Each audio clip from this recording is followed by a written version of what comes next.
Rube Bressler was born in Pennsylvania in 1894. I interviewed him in Cincinnati in 1964 when he was 70. He had been a first baseman and a pitcher for 19 years in the big leagues. A 300 hitter he was lifetime, despite the fact that he began his career as a pitcher. He played mostly with the Cincinnati Reds and the Brooklyn Dodgers. He was very articulate, for one, because he was a writer himself for sports and field magazines. So words, he was used to where he liked words, and you could tell when you talked to him because he was very expressive. So he was a pleasure to interview because he played with thoughts and made them even more interesting than they were by the way he expressed himself. I was working in Renova, swinging a sledge in a railroad shop, making $3 a day, yeah. And I pitched for the shop team, and Earl Mack, Connie's son, came up over these All-Stars, and I beat him. I guess he told his daddy. All I had to compete with when I went to the athletics was Eddie Plank, who's in the Hall of Fame, Chief Bender, who's in the Hall of Fame, Herb Pennock, who's in the Baseball Hall of Fame, Bullet Joe Bush, Bob Shockey, and the great pitcher Colby, Jack Coombs. What was Chief Bender like? Chief was quiet. You couldn't tell if Bender won or lost. Walter Johnson beat me 1-0. We're in Washington, and we go up to the room. See, there, Connie roomed the young fellows with the old pitchers. He didn't room two youngsters together where they could cry on each other's shoulder. Oh, you'll do better, dear, tomorrow. He had an old pitcher. You were rooming with Bender? Yeah, and I said, gee, that's a tough one. He said, you talking about today's game? I said, sure. He said, did you hear the boys yell when you come in the hotel? I said, what boys? Newsboys, yeah. What was they saying? Washington wins. He said, that's right. It's a matter of record. Forget about that. Win the next one. You see the education you get? See how Connie operated? He wouldn't put two rookies together, because all they do is cry and condole each other. And why do you go out to talk to a pitcher so much? What can you say to him?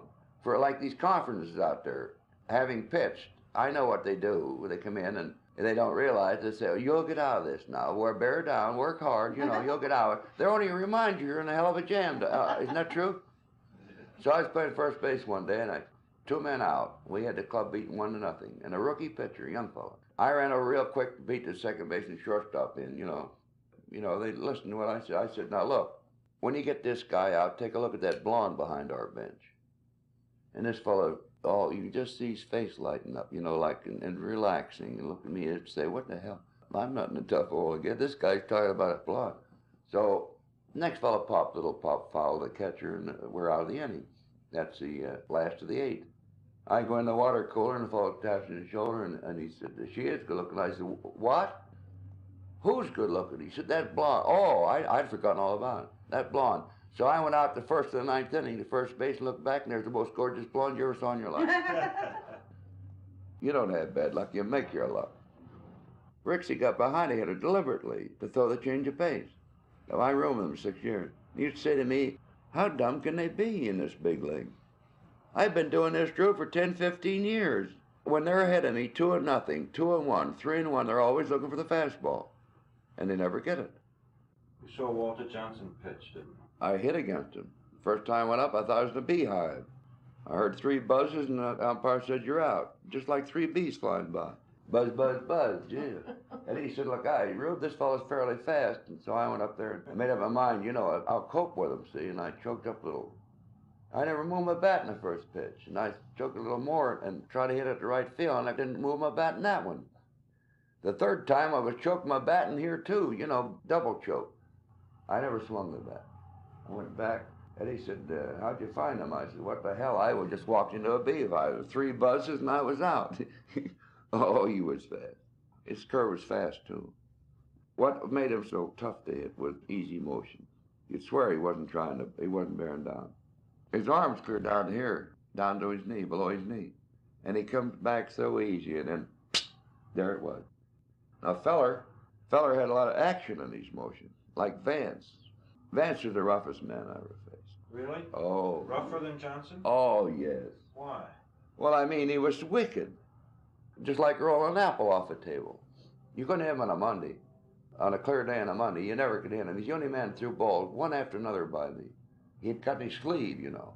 This part of it, he used lye on it to keep it white, and the rest was a dirty, filthy gray or something. He didn't care about what it was. This was white, and he cut it. And he'd come directly overhand. And then he'd be pitching out of diapers and bed sheets from the buildings back of, you know, in Washington, Monday. Between those diapers and bed sheets and the white thing here, you lost it entirely. You never saw it. But he threw balls by me I never saw. That's why I ruined him. Hell, if you can't hit him, join him. That's the reason I left Cincinnati. I went over to Brooklyn. Every morning I'd wake up and see him in there. I knew he was my roommate. I knew damn well I didn't have to hit against him that day. I see him strike out Hack Wilson 4 times in one ball game. Hack swung 12 times, 3 each time, and never fouled one. 12 swings, you're out 4 times. That's pretty good, isn't it? Oh, wicked. Big Ed Walsh. Oh, brother. You talk about spitballs. I think that ball disintegrated and then came back together when the catcher got a hold of it. I think when it went by the plate, it was just bits going by there. Oh, what a terrific, great, big, strong, good-looking fellow. Big Ed Walsh. Was Alex still in his prime when you were in the National League? Yeah. Perhaps Alec was the greatest of them all because Really? of the conditions under which he pitched. He's pitched 16 shutouts in 1916, didn't he? In Baker Bowl, where you could spit over the right field fence. I believe he could throw a strike at midnight, blindfolded. Somebody said if Alec didn't drink, he probably would have won more games. I wonder how he could have been any better. Babe Herman is always reputed to be the dumbest ball player ever played. Is that so? Well, he might have got hit in the head one time, and from that story, you know how they pyramid. A snowball grows larger as it rolls down the hill. You heard of the 3 men on third? Yeah. DeBerry's in third, Vance in second, Fuster in first, and Herman hitting. Babe hit a ball out to right field that was questionable whether it would hit the wall or whether it'd be caught. Of course, DeBerry scored easily, and Vance, he wasn't sure, and he grounded third base, and when he got part way, he saw he couldn't go home. And Fuster, who was in first, was on the base at that time, standing there. And Herman ran, but not paying much attention to anybody ahead of him. So when Daz slid back into third, Herman was sliding in, coming in from second, and Fuster standing there, so wonder Fuster didn't get spiked. It was a confusing play, and the third baseman, he touched all 3, see. He wasn't sure. And the umpire hesitated. You know what I mean? What the hell, it was an odd situation for him to figure out which man is out. And during the interval, Daz was laying down the ground like this, you know. Well, you have to know that. The most impromptu speech ever made. He said, Mr. Umpire, members of the opposition, fellow teammates, if you'll carefully scan the rules of our national pastime, you'll find that the only gentleman safe on this hassock is Arthur C. Vance. But wasn't that a speech? Yeah. He should have been a comedian on the stage. Baseball has great players today, but not as many. Not near as many. It's quite a difference there. There was only one Rube. Never anybody like him. He went on a ball field like he's playing in a cow pasture with cows and an audience. He never knew what fear was or nervousness was.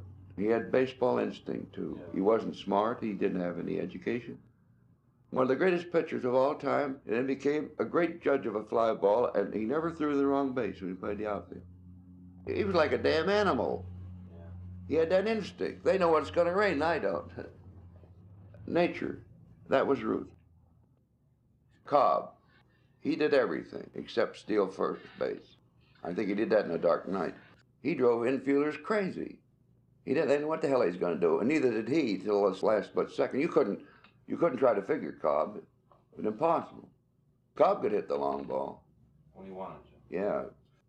I never saw anybody like him. Cobb had that terrific fire, that terrific drive. It was his base. It was his game. Everything was his. He dominated the game.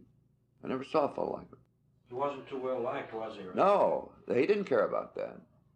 He roamed alone. He didn't care about whether they liked him or not. See, they made it pretty tough on him his first year up there. And he showed them. They may not liked him, but they admired him. He must have been an amazing ball player. Well, there wasn't any like him.